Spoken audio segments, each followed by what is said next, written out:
Okay, this is gonna be simple. The motor. This would be for say the motor on your truck. There's 3 cables. Connect them to the respective color.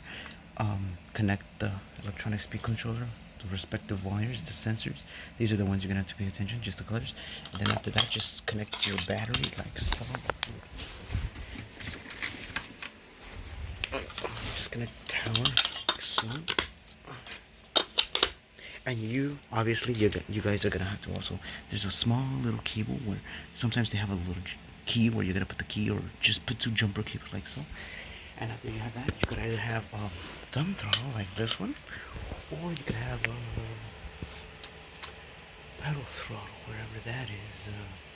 The point is, after you have that, you could just power it up, like, and that's literally, it's gonna be plug and play for the 1,500 watt motor you guys have.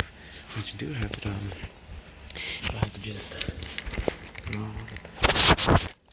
all you have to do is, yes, okay.